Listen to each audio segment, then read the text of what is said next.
Hey guys, welcome back. So we are still in the Palmetto State. I'm here with Jamin from Palmetto State Armory, and in today's video we want to talk about some of the rifles that came into the United States from the Vietnam War. And these were brought home by soldiers. They went through the whole process of submitting paperwork, capture paperwork to bring these guns home, and then they just trickled out into the collections of various gun owners, and the things have just skyrocketed in value. So many of the rifles and handguns you're going to see here today are not only rare in that they are actual bring homes from the Vietnam War, fully automatic, but they're also expensive. I mean, these are guns you just don't see every day. Now, I also want to mention again that PSA is actually making a museum where all these firearms we're going to show you in the series of videos will be on display. So that's going to happen in 2023 in Myrtle Beach, and we'll make a video when they open the museum. We'll go down, we'll visit it, we'll make an announcement video, and hopefully you guys will come by and see some of this really, really cool stuff. So Jamin, can you just quickly talk about the capture paperwork and the fact that this is what really is the driving force behind a lot of your collection? You don't just like the fact that this gun was a bring home from the Vietnam War. You like the fact that it's not only documented in that the government knows it exists, but it has the proper capture paperwork, which many times is either lost, not kept track of, because once they got the gun, it's just paper to them, right? They had no idea. 70 years later, 100 years later, they'd be just impossible to find and horribly expensive. Right. It could be lost, or it was just stuck in a duffel bag and brought back with no paperwork. Just right. This display will be part of a bigger Vietnam era display for the museum. And to me, for me to put things in the museum, I had to have absolute documented proof that these came from the Vietnam War. So it's very important because it's easy to get, like we have a Makarov over there, Russian Makarov. It's easy to get a Russian Makarov, but a Russian Makarov taken off of a Vietnamese soldier, right, means so much. And like, I always say the history of American freedom can be shown through its firearms, and the firearms were collected over the years. Right. And I mean, this is a tremendous triumph over communism. The fact that a U.S. soldier went and won these in battle and brought them back. I mean, to me, it's significant. Yeah. And I mean, some of them, there's way more history. Like, say, for instance, this is a K98, and the story that these guns tell, and a lot of people, I say guns tell stories, and they look at me a little funny. But right. So this particular weapon, it has the Nazi proof marks all over it. This is a German K98 from World War II. It has a Russian Capture X mark on it. It means that the Russians took it, a Russian soldier took it from a German and turned it into his unit, and it was designated as captured. Now, what's interesting here is somehow it went from Russia to Vietnam, and a U.S. soldier took this off of a Vietnamese soldier, has the capture work, and brought it back. I mean, it's just a tremendous piece of history. Just think of the stories that gun could tell. I mean, you can just look at it. It has all the patina and worn wood that signifies that this gun was actually used. It's been through a lot. But what's amazing is the finish on the metal parts is pretty darn good, because many times you'll see that really, really thin. The wood stocks obviously show those battle scars, but it's not like the MAT-49 here, which has a patina all over the metal. This still has some bluing left intact. And it's just a beautiful example of something that would be really odd to find in Vietnam. Yeah, the MAT-49 is just a fantastic weapon. That was brought back by a lieutenant. I have a lot of information on that will be displayed at the museum. That gun is just so unique. It is. This gun is one of those guns that, let's see how you release it, right? It's right there. Right there, okay. I always go to the mag release. So one of the cool things, all right, I'll do it one more time here. Come on down here. I'll let you do it, because I've never handled one until today. Yeah, there's a little bit of a knife. Oh, there we go. There you go. Okay, so it has that folding magazine well, and it latches onto the barrel shroud right here next to the flippy thing that goes up, and that gives you a grip right here. You see the finger grooves, so you can hold it like that. Has a wire stock that extends, has a grip safety, and if you take a look at the gun, it's just a really, really interesting design. It is chambered in 9mm. It has a cyclic rate of about 600 rounds per minute, and this gun was used by the French. The French were in Indochina before the United States, and so they left a lot of firearms behind. And this is one cool piece. This thing weighs like almost 9 pounds or something. It's just a huge chunk of steel, but a slow cyclic rate and very controllable on full auto because of the weight. This would be a very interesting gun. I mean, the folding magazine is really cool. Now, B&T is doing that on one of their 9mm sub guns now. They have a folding magazine well, and they're going to put it in a case and make it more portable. So think if you're a paratrooper or a soldier that needs to collapse the the magazine well, it really, because this is a really long, area of the gun with the magazine sticking in the bottom, to be able to fold that forward to make a nice small profile and stick it in a backpack or something. Yeah, it's just, even though it's heavy, it still would seem that it's, very, very on this one is a little useful. Do you want to talk about the action a little bit? Sure.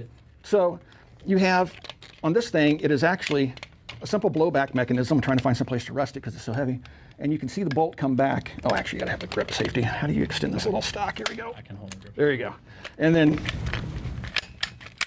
just a little bit dry. So keep in mind, again, it's just a simple blowback, so it just has a big bolt in there that's smacking around. It's not a telescoping bolt that rides over the barrel. The barrel actually ends right here on the receiver, and the bolt comes up to meet it. By a telescoping bolt, I mean like the Uzi or the MAC-10, where the mass of the bolt overhangs the barrel. That if they had done that with this thing would be another 3 inches shorter. I mean, that's just incredible. But such a neat gun, not something you see every day. I've seen them only in pictures. Again, the first time I've ever handled one was today. And it's just so cool. I mean, this alone is one of those things you want to come see. Yeah, no, it is cool, and it's cool because the French would have brought it into Vietnam and then abandoned it or had it taken from them in Vietnam, and then a U.S. soldier came and rescued it. Right. And that's the cool stuff. This one in particular, this is a French MAS. I'll let you talk through this one. Yeah, so this is the French MAS rifle, and 7.5 French would be its normal chambering. And I think they didn't rechamber this one. This is still 7.5 French. So keep in mind, when they're adopting they're picking up and using all these different rifles, they're using 8mm Mauser for the K98, they're using 7.5 French for this thing. That creates a logistical nightmare. But they're just using anything they can get their hands on. And so along with the MAT-49s, you had MAS rifles like this left behind. And it's just a simple bolt action rifle, very robust. It's actually, the French did a really good job with these. I like them, but the French will move on to gas operated guns, and these were no longer useful to them. Right. So I think they probably did a lot like we're notorious for doing, just leaving a bunch of stuff behind. Real quick, I want to point out a couple other things that are really interesting. Of course, we have the capture paperwork, but this was brought into by the French. Vietnamese took it from the French, and there's kill marks. This was being used as a sniper rifle. There's kill marks along the bottom where the Vietnamese soldier was using it as a sniper rifle. The thing that's interesting is that the U.S. soldier captured it, has the capture paperwork, we have it, and then it lists the battle. And this was Viet Cong, and it lists out the year, and it's kind of hard to read, but just the history that's on this. Where the Vietnamese soldier is celebrating the kills, and then the U.S. soldier comes in and celebrates the kill and the capture. So it's just very interesting. That is really cool. Again, not something you see every day with this capture paperwork.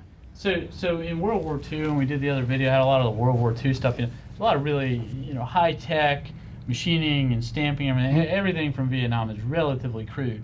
And I've got, and we don't have them on the table, there's not enough space, but I mean, handmade 1911s from the North Vietnamese. It's just nuts what they went through to get themselves armed. I mean, it's very, very crude.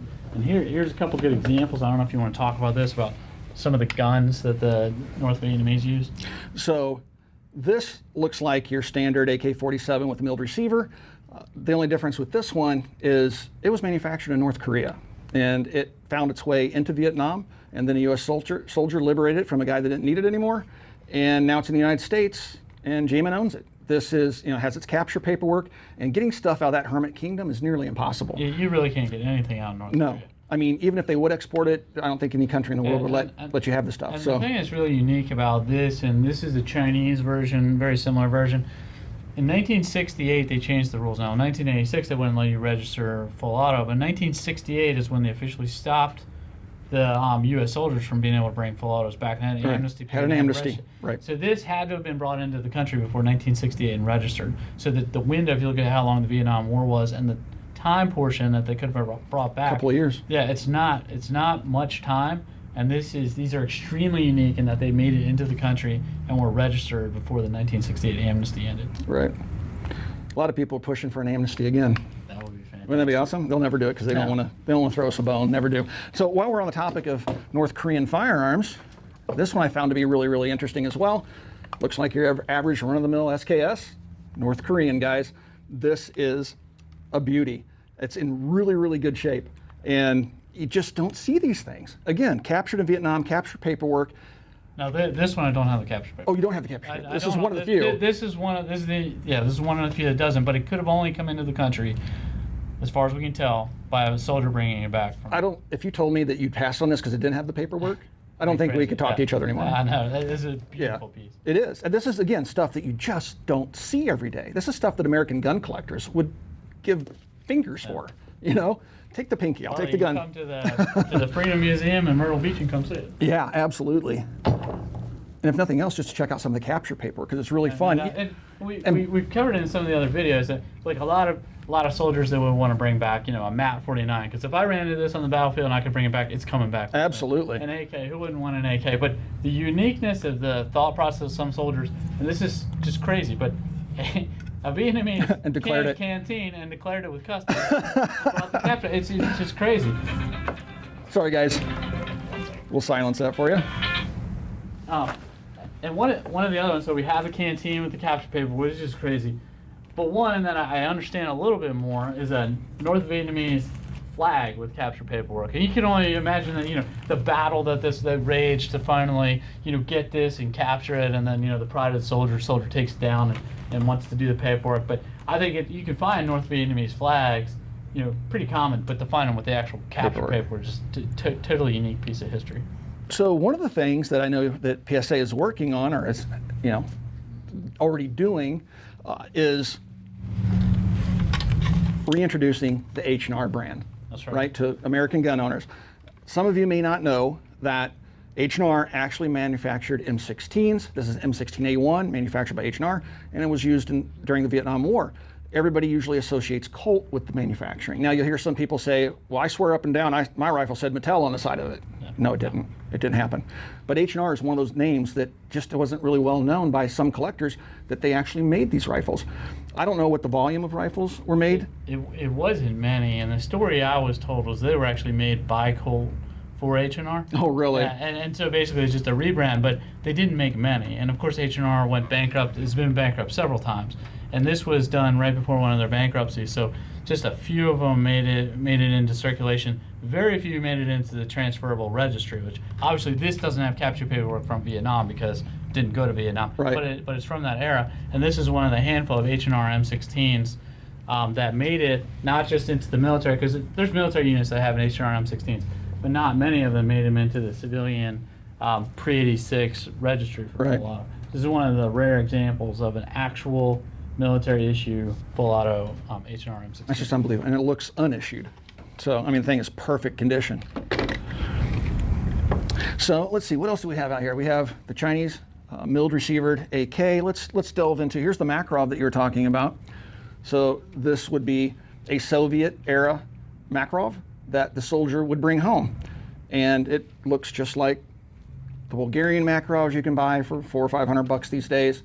But again, yes, they're out there. I have a Soviet Makarov. What I don't have is capture paperwork. That's right. Now mine doesn't have import marks, very likely came from Vietnam, but I can't prove it. So if I can't prove it, it doesn't increase the value.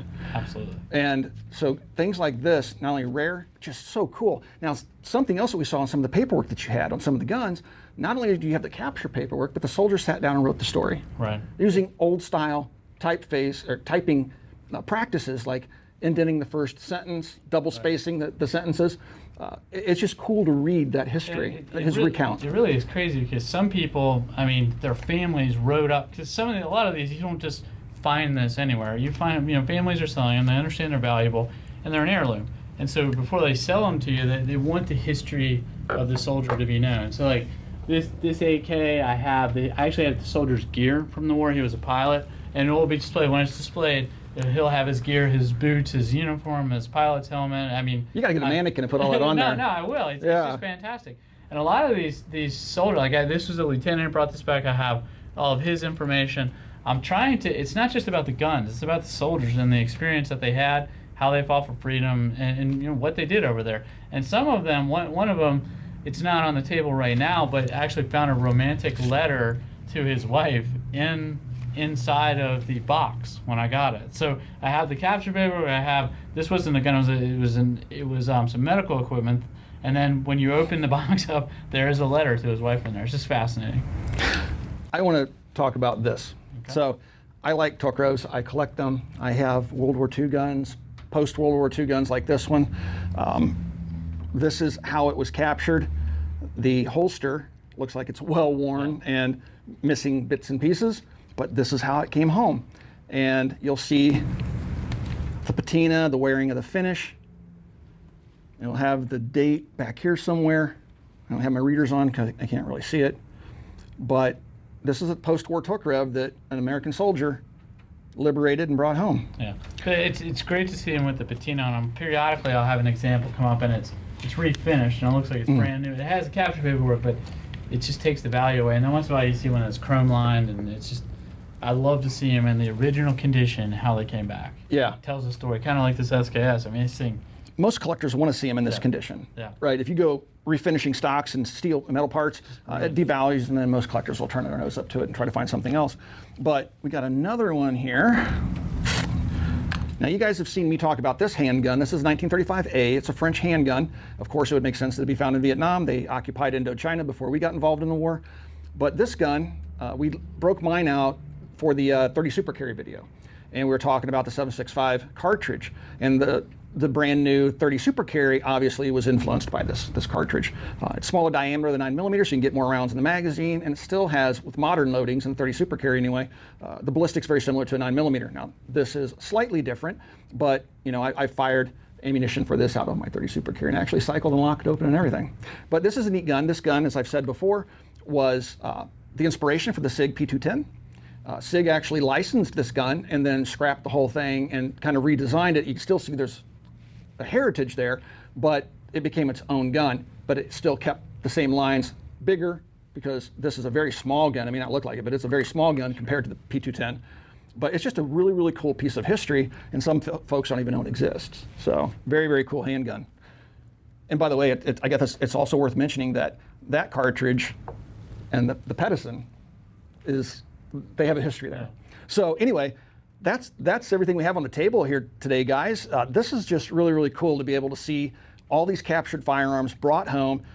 This is another video in the series that we're filming while we're here at Palmetto State Armory. If you haven't checked out our previous video, please swing by and check that out. I will put a link in the video description below. Jamin, thank you again for being able to share this with me. Go ahead. We're not going to edit this out. You're going to get the full uncut version. But yeah, thank you for taking the time and allowing me to see these and talk about them. And I appreciate it. It's just amazing. Well, first of all, thanks for coming out. I learned, showing them to you. You taught me stuff about them I didn't know, and it's always great to get together with a gun person who appreciates this. And we've been geeking out for a while. Yeah, no, can't wait for the museum to open and everybody to get to see them. Yeah, so, that's going to be awesome. So guys, again, when they open the museum, we'll come out, we'll do an announcement video, go through the museum, and then hopefully guys will come by and check it out. They're going to have gun rentals. You're not going to be able to rent any of these, but it'll be a full store. Yeah, and then it'll sort of be a Vegas-y style rental, but we'll also have a Call of Duty package. We'll have a World War II package where we're going to have Tommy guns and grease guns. And very cool. We'll have World War I, World War II, Vietnam. We'll have packages where you can rent, obviously not period pieces, but modern versions of it. Right, so you can get the feel of what it's like, and then go upstairs and check these out. Yeah, living history. So, very cool. Okay, thank you so much.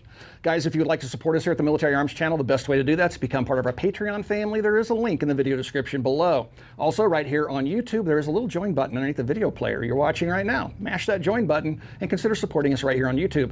Last but not least, please swing by and check out Copper Custom and Palmetto State Armory. Thank you for 14 years of support, and we'll talk to you guys soon.